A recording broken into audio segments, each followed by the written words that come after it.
Municipal SYS committee republic ദിന പരിപാടിയോടനുബന്ധിച്ച് പതാക ഉയർത്തലും wagon tragedy ശുഹദാക്കളുടെ ഖബർ സിയാറത്തും സംഘടിപ്പിച്ചു.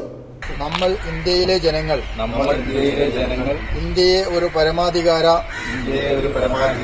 സ്ഥിതി സമത്വ മതനിരപേക്ഷ ജനാധിപത്യ റിപ്പബ്ലിക്കായി സംവിധാനം ചെയ്യുന്നതിനും ഭാരതത്തിലെ എല്ലാ പൗരന്മാർക്കും സാമൂഹികവും കോരങ്ങത്ത് ജുമാ മസ്ജിദ് പരിസരത്ത് തിരൂർ നഗരസഭ വൈസ് ചെയർമാൻ പി രാമൻകുട്ടി പതാക ഉയർത്തി. അംഗീകാരം കിട്ടാൻ എല്ലാവരെയും ഒരുമിച്ചു കാണാൻ ഏകോദര സഹോദരങ്ങളെ പോലെ ജീവിക്കുന്ന ഭാരതത്തിലെ ധാരാളം ഭാഷ സംസാരിക്കുന്ന വൈവിധ്യങ്ങളായ ആരാധനാ സംസ്കാരങ്ങളുള്ള ഒരുപാട് ആചാര അനുഷ്ഠാനങ്ങളുള്ള ഒരുപാട് മതങ്ങളിൽ വിശ്വസിക്കുന്ന മതവിശ്വാസം തീരെ ഇല്ലാത്തവരുൾപ്പെടെ എത്തീസ്റ്റുകൾ ഉൾപ്പെടെ ജീവിക്കുന്ന ഈ മഹാഭാരതത്തില് എല്ലാവരെയും ഒരേപോലെ കാണുന്ന ഒരു ഭരണഘടന അത് അത്രയും കാലം മുമ്പേ ഭീഷണാശാലികളായ നേതാക്കൾ സൃഷ്ടിച്ച് ഭാരതത്തിലെ ജനങ്ങൾക്ക് അവതരിപ്പിച്ചു. കോരങ്ങത്ത് മഹല്ല ജുമാ മസ്ജിദ് മുദ്രീസ് ഉസ്താദ് അലവിക്കുട്ടി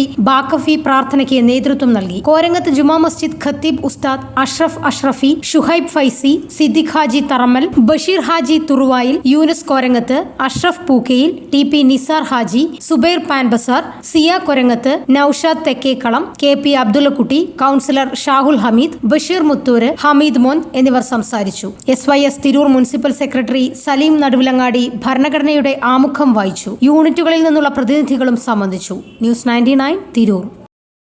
ഓരോ മുഹൂർത്തങ്ങൾക്കും അതിൻ്റെതായ സന്തോഷങ്ങളുണ്ട്.